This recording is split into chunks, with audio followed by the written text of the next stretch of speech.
Hello, everyone, and thanks for listening to the Quality Hub, chatting with ISO experts. I'm your host, Xavier Francis, and I'm here again for the third time in a row with Suzanne Strausser, VP of Consulting and Development, and Suzanne Weber-Smatko, Manager of Consulting Services. Hello, hello. Glad you could be with us again. These weeks have just flown by. They have. It's amazing. Yeah. Seems like we're just here. You're having fun. We're just here. We were just here, yep. Really glad to have you with us. I know that it's been 3 weeks of this. We've really been getting into non-conformances, corrective actions, had a deep dive in root cause analysis last week. So we're going to finish up a little bit about corrective actions and get into trends and analysis today. So what do you say we get started? Great. All right. So, Suzanne, when should a corrective action be issued or documented, and what are the important elements of a corrective action? Well, there are certain elements and expectations when you document a corrective action, and that is ensuring that you have a problem statement. Okay. We're going to kind of recap a little bit of what we talked about last week. Yep. Is you have a problem statement. Mm-hmm. You have immediate containment actions. What are you going to do immediately? Right. You're going to think about what impacts do you have to other products. Right. Right. And then longer term corrective actions, and last but not least, how you verify the effectiveness of those corrective actions. Okay. And evidence of all of this documented should be available. Right. And root cause. And root cause. And root cause, yes, which we talked about extensively. Yes. Now, we have some forms in Core, our software, that helps with all of this, correct? Yes, actually, we do. I mean, we have a great software. In fact, all the years that I've been in quality, I've always thought, where was this? We do have, for non-conformances, corrective actions, a thing what we call auto forms in our software. Mm-hmm. Sort of automates the process for you. Right. You plug the information in. It has all the elements of a good non-conformance, all the elements that are required for a good corrective action. We have stuff on root cause analysis too, correct? Mm-hmm. Yes, saves it for you. Yep. And then it allows you to get reports, which we're going to talk about trend and analysis. Very which shortly kind of here. Yeah. Gets me excited here. Absolutely. Now, we talked about it last week. We thoroughly went through a root cause analysis, all the whys, all the things you might look for, and you should look for, what they might have caused it. What's the impact if you don't do a thorough root cause analysis and you don't get to the root of the problem? That's what we call cost of poor quality. I mean, if you took the numbers related to the rework that you do, or parts that you scrap, warranty claims that you pay for, shipping costs, whatever it might be relative to warranty claims, cost of returns, even if you don't have warranty, cost of returns, it has a negative impact to your bottom line, period. Yeah. It's costing you money.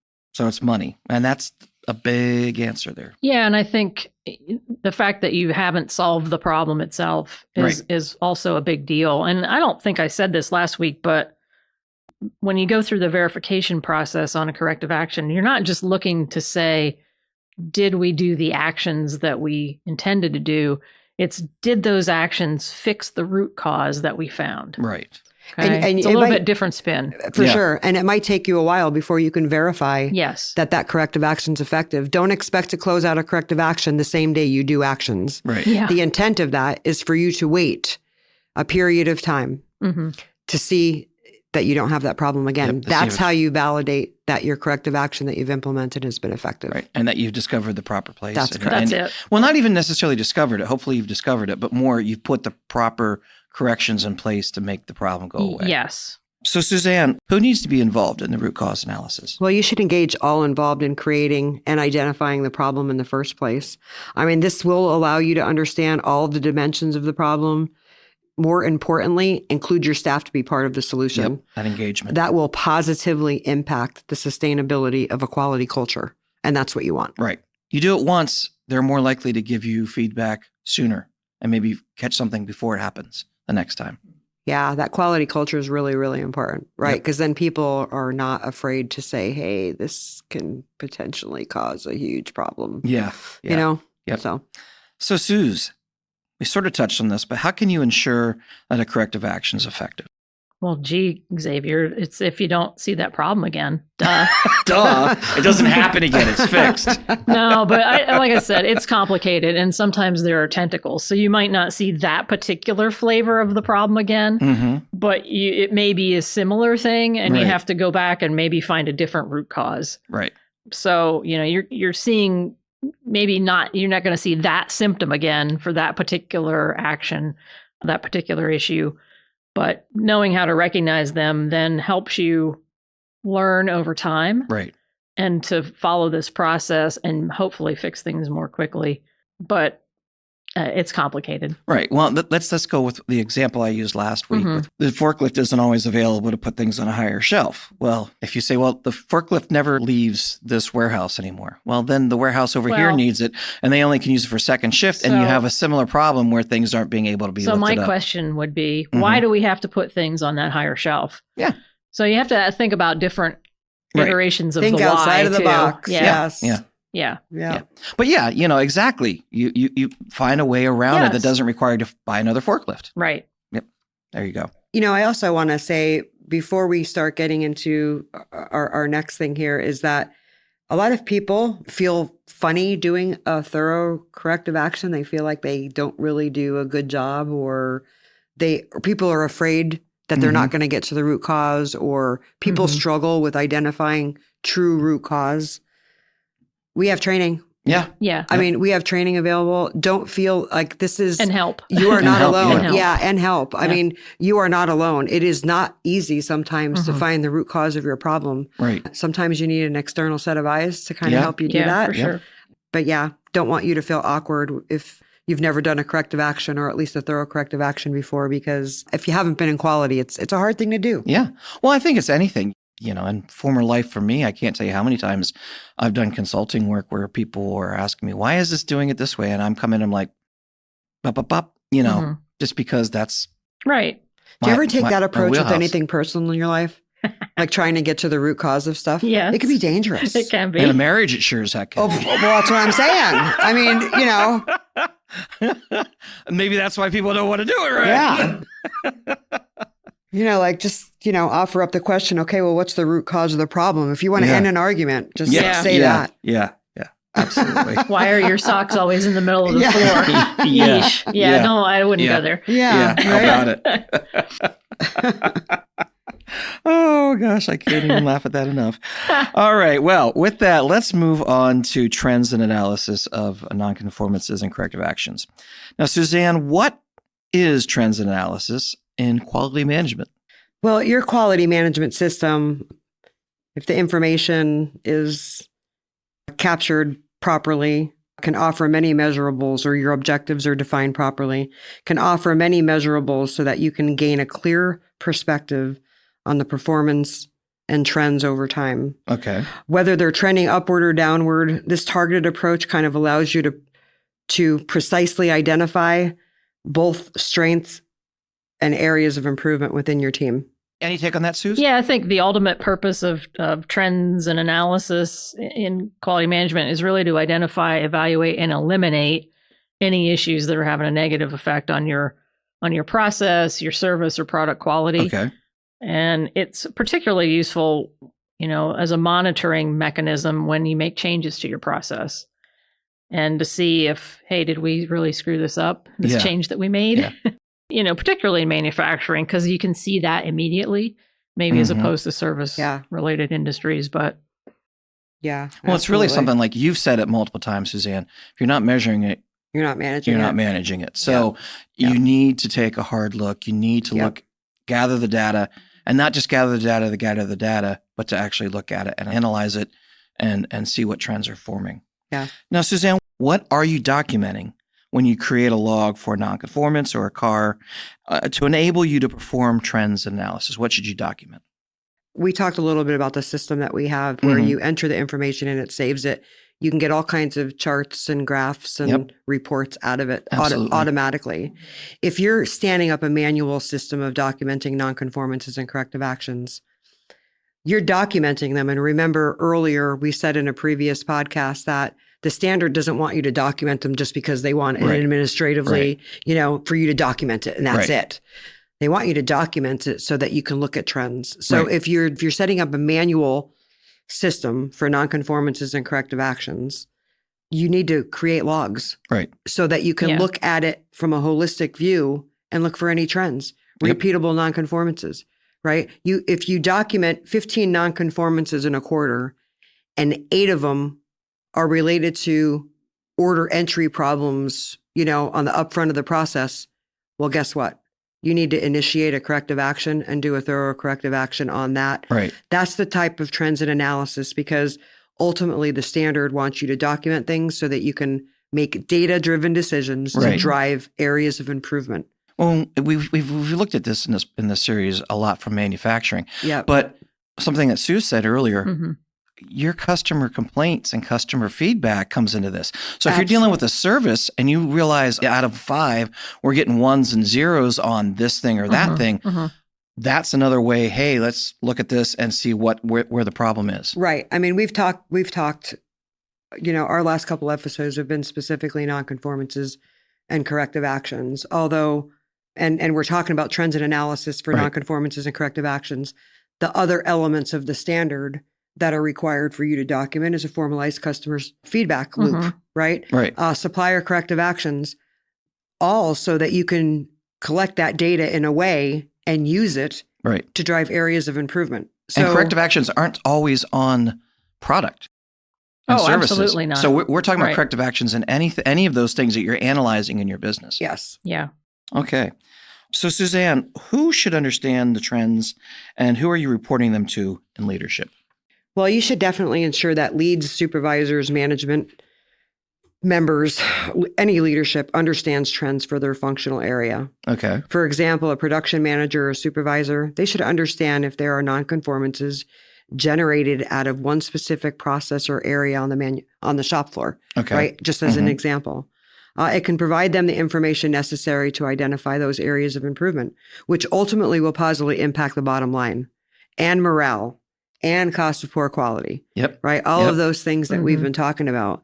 If you're, and this is true to the manufacturing shop floor anywhere, is that if you are experiencing the same issue over and over and over again, you are providing your staff with ammunition of low morale. Yeah, that's a good because point. they do not see that you are taking the extra steps to try to eliminate those things to make their jobs easier, make them more efficient, make them more successful. Yeah, absolutely. I like how you talk about it here. You're talking about supervisors, management that are in their functional area.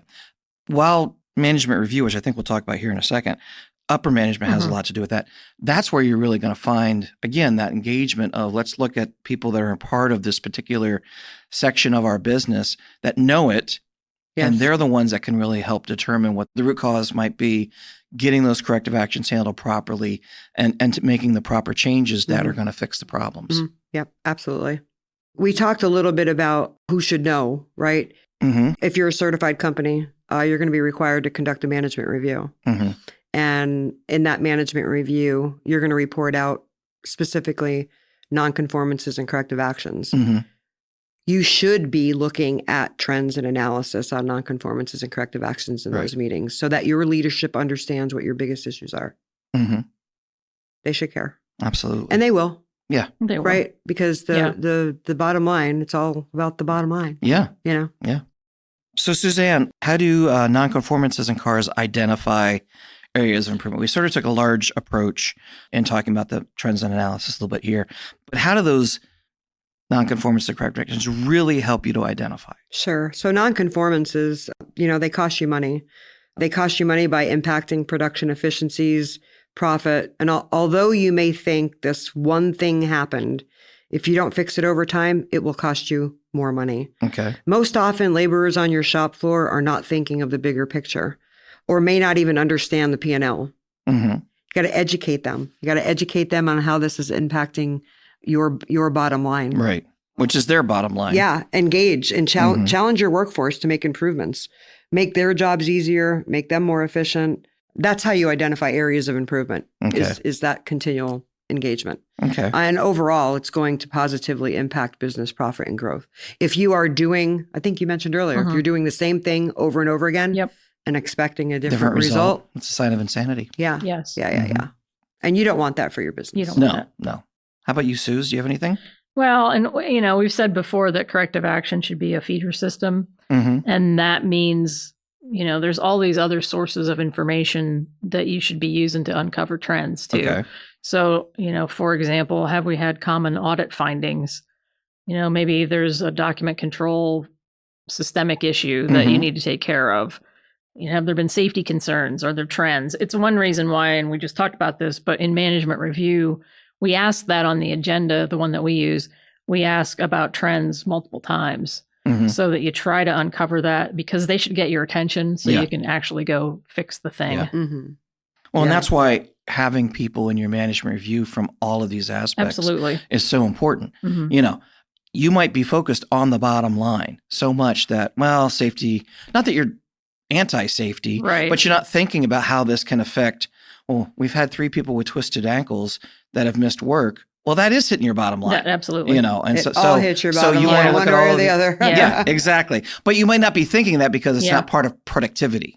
Yeah, but what about morale? What about everybody keeps tripping in this hole and being injured or whatever? Absolutely. It's going to have an effect on the bottom line, even if it's not immediate. So what are some examples of measuring trends and analysis in quality, and how do I know if I'm doing them right? Decide on what is important to you. But some examples are the number of positive or negative customer reviews that you might get. We talked about an example earlier. Your scrap, your rework, your cost of warranty claims, your corrective action response time. So now when you say corrective action response times, that's not necessarily did it work or not. It's how quickly you actually respond to something that needs a corrective action. Yes. Right? I mean, if you had a major problem that requires you to do a corrective action, you don't want it to take you 6 months to answer it or determine what your actions are going to be, especially if you had a customer return. You had a major customer escape somewhere. Something got out of your house that wasn't right. We can't afford for this to happen again. Yeah. You can't document the corrective action and then wait 4 months to identify immediate actions, long-term actions, or identifying the root cause. Right. So you may want to, I used to define it. A car has to be responded to within 30 days. Right. It doesn't have to be verified, but it has to be responded to within 30 days. Isn't that sort of a sticky widget where you want to take the time, you want to ask the 5 whys, you want to do the research, but you need to do it in a certain amount of time. So well, that's why you have immediate and longer term actions. Yes. Yeah. This is great. Suze, do you have any take on that part? Actually, one other point I'd like to make is that, the measurement of trends and how you analyze them, it points you in the right direction for where you're going to apply your resources. So you want to attack the biggest problem. Yes. But then there's this little conundrum because you have all this data and sometimes it gets really overwhelming as to how to start to attack this issue. So what I've learned my own self is to try not to solve it in the aggregate. So suppose we've had, a number of warranty claims. Right. Okay, fine. Pick one and walk back through that problem. Find the root cause for that one thing. And it might enlighten you to the point where you're like, oh, well, this probably is half of the problems that we're seeing. Okay. Then pick another one. Don't try to solve it all. Good point. Don't boil the ocean. Yes. Yes, Don't that's boil one of the your ocean. one of your sayings. Yes. Yeah. Don't eat the elephant one bite at a time. Yeah, that's it. Yeah. Okay. That's actually really important, Suze, what you had said about that, the trends and analysis. Don't try to boil the ocean, because it will also help you, like those actions that you're going to identify or risks that you might identify as a result of all of this will help you prioritize what's important. That's right. Or what the bigger risk is to your business. Yep. So, yes. Yeah, good point. Well, this has been great. Lots to chew on. No pun intended with the elephant. But, this is a whole lot to look at. And this is probably some of the harder stuff when it comes to figuring things out, when it comes to a quality management system and getting in and saying, all right, where's the problem? How do we find it? All right, now we found it. We think, what do we do to change it, to make it work? But a lot of good ideas here. Really helpful. Do you have anything before we finish here that you'd like to share when it comes to when are we back again? Jeez, is it? I know. Not next week. No, Yeah, no. darn. We've got Okay, a few. fine. You guys are on break. You're on hiatus for a little bit. Okay. Woohoo. It's been fun. Yeah, it has. It All has. right. Good stuff. Well, thanks for being here. We really do fun. appreciate it. And we want to thank everyone who's listened to our podcast today, and we hope it's been informative for all of you. Now, if you're looking for more information about core business solutions, how we can help you with ISO certification, cybersecurity, customized training, or even how our software might help you with non-conformances, corrective actions, or trends and analysis, reporting, all the things that we have in our core system, please email us at info@thecoresolution.com, or you can visit our website at www.thecoresolution.com.